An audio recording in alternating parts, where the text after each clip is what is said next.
بسم الله الرحمن الرحيم ولتكن منكم أمة يدعون إلى الخير ويأمرون بالمعروف وينهون عن المنكر وأولئك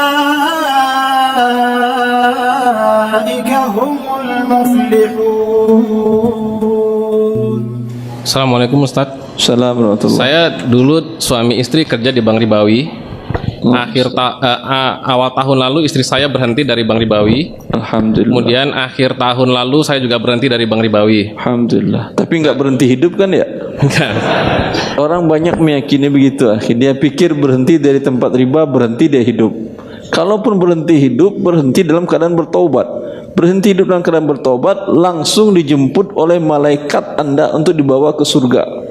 Seperti kasus yang Rasulullah jelaskan tentang orang yang membunuh berapa orang? 100 orang. Dijemput oleh malaikat rahmat, ribut antara malaikat. Malaikat kelahi, mau dibawa kemana dia? Maka Allah lipatkan bumi, berubah koordinat bumi karena cintanya Allah kepada orang yang bertaubat ini. Baik. Nah, waktu di awal istri saya berhenti dari Bank Ribawi, alasannya bukan karena riba, karena memang waktu itu kita belum tahu. Jadi waktu di akhir tahun, waktu kita di pertengahan tahun kita baru saya berhenti dari Ribawi. Pertanyaannya adalah, Ya, Bapak. istri saya dapat BPJS ya. Ya. Nah, uang itu kita daftarkan untuk ONH. ONH-nya hajinya masih 10 tahun yang lalu. Pertanyaan saya, BPJS ketenagakerjaan betul. berarti. Nah, pertanyaan saya adalah uang ONH yang sudah saya setorkan itu halal apa haram ya, Ustaz? Dari seluruh uang yang didapatkan dari bekerja di bank riba tadi, yang halal hanya kebutuhan pokok minimal setahun ke depan. Sisanya berikan kepada fakir miskin. Itu mau BPJS ketenagakerjaan, mau pesangon, mau apapun semuanya, aset rumah, kendaraan, semuanya dihitung. Ya, kalau rumah ada 2, Anda bisa hidup dengan satu rumah, yang satunya lagi tidak halal ini. Berikan kepada fakir miskin. Ada kerabatnya adik fakir miskin, berikan ke dia. Ambil rumah ini olehmu. Ya. Kalau kemudian Anda dan istri punya simpanan tabungan, yang halal adalah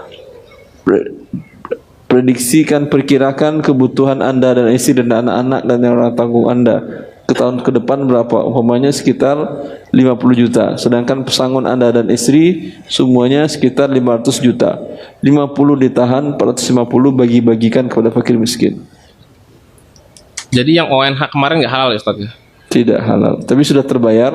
Sudah dibayar, belum lunas memang. Masih baru ini. Kalau bisa dipindah namakan, Sebetulnya sih kita kan karena ngambil antrean agak lama. Kalau saya takutnya kan kuotanya antreannya tambah lama lagi, jauh. enggak, maksud saya dipindah namakan ke orang lain, dia yang ngambil, dia yang bayar kalau bisa. Kemudian uangnya tadi berikan kepada fakir miskin. Kalau tidak, bisa ditarik uangnya. Ditarik uangnya mungkin bisa, cuman kan saya harus mengantri 10 tahun. Mas saya bisa nggak misalnya? Tidak wajib ya. Ijma' para ulama dinukil oleh Imam Nawawi, sebelumnya beliau nukil dari Imam Syafi'i dalam risalahnya, bahwasanya orang yang seluruh hartanya haram, sepakat para ulama tidak ada kewajiban dia berzakat, tidak ada kewajiban haji, tidak ada kewajiban umrah, tidak ada kewajiban menafkahi anak istri, karena Rasulullah mengatakan la yaqbalullah shadaqatan min ghulul. Allah tidak terima sedekah zakat dari harta yang haram. Ini tadi kan harta haram. Sedekah tidak diterima. Bila bahkan Ibnu Abbas mengatakan salat orang yang makan harta haram tidak diterima. Ya. Kemudian digunakan untuk melakukan ibadah haji, diriwayatkan oleh Imam Ahmad dalam musnadnya, disahihkan oleh Syekh Abdul Aziz Bin Baz rahimahullah, bahwasanya bila seseorang berangkat dengan menggunakan harta yang haram, ketika kakinya menginjakkan di atas kendaraan dan dia mengucapkan labbaik Allahumma labbaik, labbaik la syarika laka labbaik, innal hamda wan ni'mata laka wal mulk la syarika lak. Dia mengatakan, ya Allah, aku sambut panggilanmu untuk mendatangi rumahmu untuk melakukan ibadah haji, ya Allah. Kata Rasulullah SAW, fayunadi munadim minas sama. Di saat dia mengatakan itu, malaikat menyambut perkataannya dari langit diutus oleh Allah, la labbaika wa la sa'daik. Tidak diterima kedatanganmu dan kau tidak mendapatkan kebahagiaan. Fa inna ma laka haram wa zadaka haram wa hajjuka ma'zurin ghairu mabrur. Karena hartamu yang haram, biaya berangkatmu biaya yang haram, hajimu tertolak, tidak diterima. Jelas? Alhamdulillah saya bulan ini sudah dapat pekerjaan. Kalau misalnya gaji itu saya tutup boleh. Haji yang sisanya itu betul. Saya keluarkan boleh Ustaz ya? Betul. Berapa tadi sudah terbayar namanya 20. Dapat gaji Anda yang halal 20 ini, niatkan pengganti 20 daftar haji tadi, ini diberikan kepada fakir miskin. Jadi kalau misalnya saya mencicil di 3 bulan, karena kan untuk 1 bulan gaji mungkin nggak cukupnya 3 bulan dikeluarkan boleh. Boleh, tapi jangan mati dulu sebelum selesai. Nah, dan sampaikan ke ahli waris, kalau qadarullah bapak ibu kalian dipanggil, bapak ada utang riba itu. Nah terus saya juga kan kemarin resign dapat BPJS, itu saya biarkan saja di BPJS. Ambil seperti yang tadi lakukan. Ya, ambil minimal kebutuhan Anda, anak dan istri, potong, sisanya berikan kepada fakir miskin yang walaupun lain. Saya sudah bekerja. Walaupun saya sudah Kalau sudah bekerja, ambil, berikan 100% kepada fakir miskin.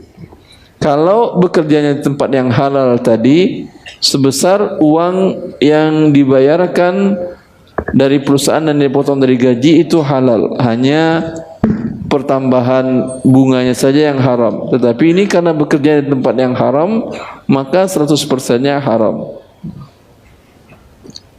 Jelas apa? Menyerahkan ke fakir miskinnya tahu Bapak?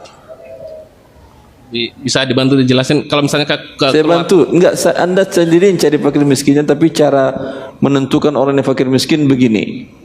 Lihat, tanya umpamanya ada kerabat, ada tetangga, ada teman dekat yang menurut Anda agak susah hidupnya. Tapi tanyakan. Ya, mohon maaf saya bertanya mungkin agak privat atau khusus pribadi Anda, tapi tolong jawab karena ada saya kepentingan mengenai dunia akhirat saya. Ya, berapa kebutuhan pokok Anda sekeluarga?